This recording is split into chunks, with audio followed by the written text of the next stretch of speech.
Hello, ladies and gentlemen, this is the Dak speaking, and welcome to the third installment of Talks with the Philosophers, featuring Alonzo Fife's Desire Utilitarianism. So, moving on.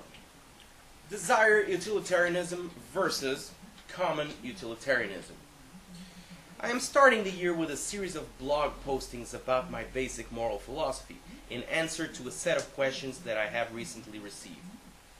My questions, obviously. I started by explaining desire utilitarianism, the idea that malleable desires are the fundamental object of moral evaluation. We have reason to use these social forces to promote malleable desires that tend to fulfill other desires and inhibit desires that tend to thwart other desires. I also explained objective moral relativism, the thesis that moral claims are not claims about intrinsic moral properties, but claims about relationships that exist in the real world. Exactly. These relationships are real and can be studied as scientifically as any relationship in nature. The next question is, quoting me, 3.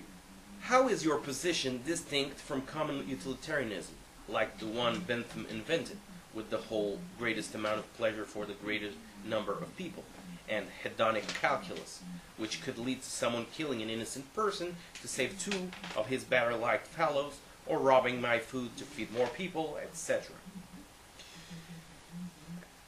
I have partially answered this question in the first posting on desire utilitarian theory.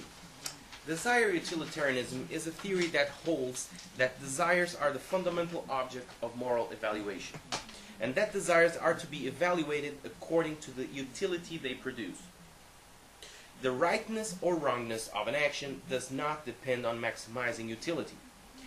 The rightness or wrongness of an action depends on whether it is the type of action that a person with good desires would perform. I have answered this question in more detail in a posting that I called the 1000 Sadists problem. What if the televised torture of a young child will fulfill the desires of 1000 sadists? Does desire utilitarianism say we should torture the child? No, it does not. The first thing we must do is to evaluate the sadistic desire itself. Let us assume that nobody has a sadistic desire. In this case, no desires are being thwarted. No victims are being tortured to fulfill the desires of the sadist. And no sadists are having their desire to witness torture thwarted by the fact that nobody is being tortured. However, the instant we introduce a person with a sadistic desire, then somebody's desires are going to be thwarted. Either the sadist is going to suffer the thwarting of his desire for sadistic torture, or the sadist's victim is going to suffer the thwarting of desires that is a part of being tortured.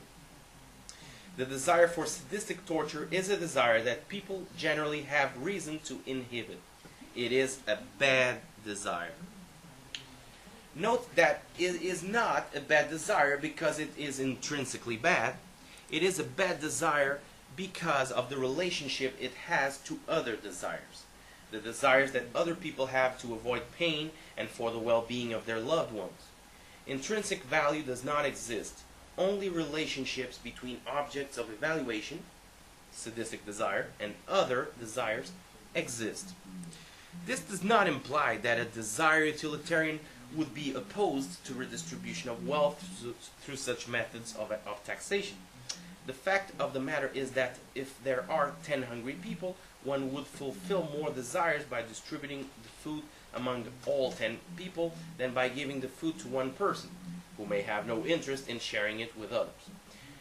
We have many and strong reasons to promote in people a desire to share that which they have with those who have less, or even to force him to hand over the food if he does not want to.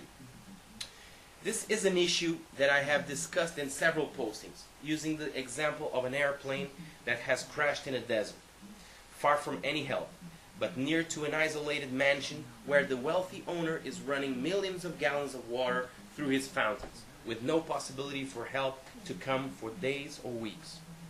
Desire utilitarianism holds that the person who would selfishly refuse to share his water, in this case, has desires that people generally have reason to inhibit. That is to say, he is a bad person. A good person, on the other hand, would seek to redistribute the water wealth, allowing the passengers to survive. People generally have many and strong reasons to promote desires to help those in need and aversions to those who selfishly stand by while others suffer and die. Though it is not guaranteed, it is at least plausible that the good person in this type of case, will forcefully redistribute the water wealth from those who have more water than they need to those who need water to survive. There is nothing intrinsically wrong with redistributing the wealth. There is nothing intrinsically wrong with anything. Intrinsic values do not exist. However, objective values exist.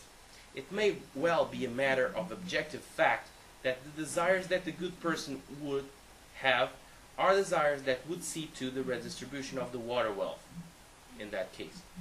I will have more to say on this topic in my next post. So stick around and keep your philosophical guns clean. You can't touch this. You can't touch this.